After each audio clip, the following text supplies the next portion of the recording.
ലക്ഷക്കണക്കിന് സാധാരണക്കാരും വയോജനങ്ങളും ആശ്രയിക്കുന്ന സാമൂഹ്യക്ഷേമ പെൻഷനെ കുറിച്ച് ഒരു പ്രഖ്യാപനവും ഇല്ലാതിരുന്നത് വലിയ വിമർശനങ്ങൾക്ക് വഴിവെച്ചിരിക്കുകയാണ്.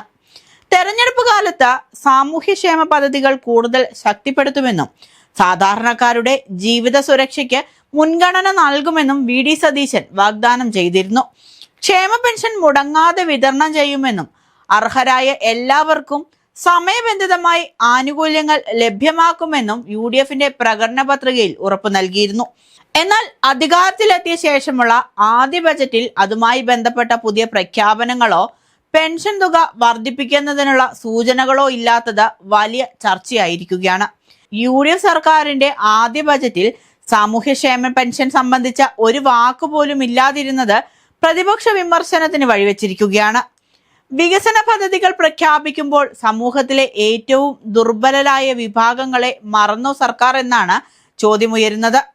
മാസത്തിൽ ലഭിക്കുന്ന പെൻഷനെ ആശ്രയിച്ച് ജീവിക്കുന്ന ലക്ഷക്കണക്കിന് വയോജനങ്ങൾ, വിധവകൾ, ഭിന്നശേഷിക്കാർ, കർഷക തൊഴിലാളികൾ എന്നിവരുടെ പ്രതീക്ഷകൾക്ക് തിരിച്ചടിയായോ ഈ ബജറ്റ് എന്ന വിലയിരുത്തലും ഉയരുന്നുണ്ട്. തെരഞ്ഞെടുപ്പ് സമയത്ത് നൽകിയ വാഗ്ദാനങ്ങളും അധികാരത്തിലെത്തിയ ശേഷമുള്ള നടപടികളും തമ്മിൽ വലിയ അന്തരമുണ്ടെന്ന ആരോപണവും ശക്തമാവുകയാണ്. പാവങ്ങളുടെ സർക്കാർ എന്ന അവകാശവാദവുമായി ജനവിധി തേടിയ യു.ഡി.എഫ് അധികാരത്തിലെത്തിയ ശേഷം ആദ്യ ബജറ്റിൽ തന്നെ പാവപ്പെട്ടവരുടെ ഏറ്റവും വലിയ ആശ്രയമായ സാമൂഹ്യക്ഷേമ പെൻഷനെ അവഗണിച്ചുവെന്നാണ് വിമർശകർ പറയുന്നത്. അതേസമയം സർക്കാർ അനുകൂലികൾ പറയുന്നത് സാമ്പത്തിക സ്ഥിതി വിലയിരുത്തിയ ശേഷം തുടർ ബജറ്റുകളിലും പ്രത്യേക പാക്കേജുകളുമായി ക്ഷേമ പെൻഷൻ വിഷയത്തിൽ തീരുമാനമുണ്ടാക്കുമെന്നാണ്. എന്നാൽ ആദ്യ ബജറ്റിൽ ഒരു സൂചന പോലും നൽകാതിരുന്നത് രാഷ്ട്രീയമായും സാമൂഹികമായും വലിയ ചർച്ചകൾക്ക് വഴിവെച്ചിരിക്കുകയാണ്. കേരളത്തിൽ കോൺഗ്രസ് നേതൃത്വം നൽകിയ യു.ഡി.എഫ് സർക്കാരുകളുടെ കാലത്ത് സാമൂഹ്യക്ഷേമ പെൻഷൻ തുക ഘട്ടം ഘട്ടമായി ഉയർത്തിയിരുന്നു. 2011 യു.ഡി.എഫ് സർക്കാർ അധികാരത്തിലെത്തുമ്പോൾ വിവിധ വിഭാഗങ്ങളിലെ പെൻഷൻ തുക 600 രൂപയായിരുന്നു. പിന്നീട് അത് 800 രൂപയാക്കി വർദ്ധിപ്പിച്ചു. എന്നാൽ 2016 അധികാരത്തിലെത്തിയ പിണറായി വിജയൻ സർക്കാർ ക്ഷേമ പെൻഷനെ പ്രധാന സാമൂഹ്യ സുരക്ഷാ പദ്ധതികളിൽ ഒന്നാക്കി ഉയർത്തിക്കാട്ടി.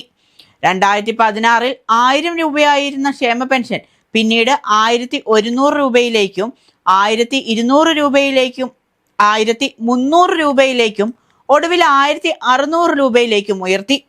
രാജ്യത്തെ ഏറ്റവും ഉയർന്ന സാമൂഹ്യക്ഷേമ പെൻഷൻ നൽകുന്ന സംസ്ഥാനങ്ങളിലൊന്നായി കേരളത്തെ മാറ്റിയതും എൽ.ഡി.എഫ് സർക്കാരിന്റെ പ്രധാന നേട്ടങ്ങളിലൊന്നായി അവതരിപ്പിക്കപ്പെട്ടിരുന്നു. സാമ്പത്തിക പ്രതിസന്ധികൾക്കിടയിലും ക്ഷേമ പെൻഷൻ വിതരണം തുടരാൻ പിണറായി സർക്കാർ ശ്രമിച്ചുവെന്നാണ് എൽ.ഡി.എഫ് നേതൃത്വം അവകാശപ്പെടുന്നത്. കേന്ദ്ര സർക്കാരിന്റെ സാമ്പത്തിക നിയന്ത്രണങ്ങളും കടമെടുപ്പ് പരിധികളിലെ നിയന്ത്രണങ്ങളും നിലനിന്നിട്ടും സാമൂഹ്യ സുരക്ഷാ പദ്ധതികൾക്ക് മുൻഗണന നൽകിയെന്നാണ് അവർ ചൂണ്ടിക്കാട്ടുന്നത്. വികസന പദ്ധതികൾ എത്ര വലുതായാലും അതിന്റെ കേന്ദ്ര ബിന്ദുവിൽ സാധാരണക്കാരും സാമൂഹ്യ സുരക്ഷയെ ആശ്രയിക്കുന്നവരുമായിരിക്കണമെന്ന അഭിപ്രായമാണ് പല കോണുകളിൽ നിന്നും ഉയരുന്നത്. ആദ്യ ബജറ്റിൽ തന്നെ ആ വിഭാഗങ്ങളുടെ പ്രതീക്ഷകൾ നിറവേറ്റുന്നതിൽ വി.ഡി. സതീശൻ സർക്കാർ പരാജയപ്പെട്ടുവെന്നും തെരഞ്ഞെടുപ്പ് വാഗ്ദാനങ്ങളിൽ വിശ്വസിച്ച ലക്ഷക്കണക്കിന് പെൻഷൻ ഗുണഭോക്താക്കളെ കണ്ടില്ലെന്ന് നടിക്കുകയുമാണ് സംഭവിച്ചതെന്നാണ് ഇപ്പോൾ ഉയരുന്ന കടുത്ത വിമർശനം.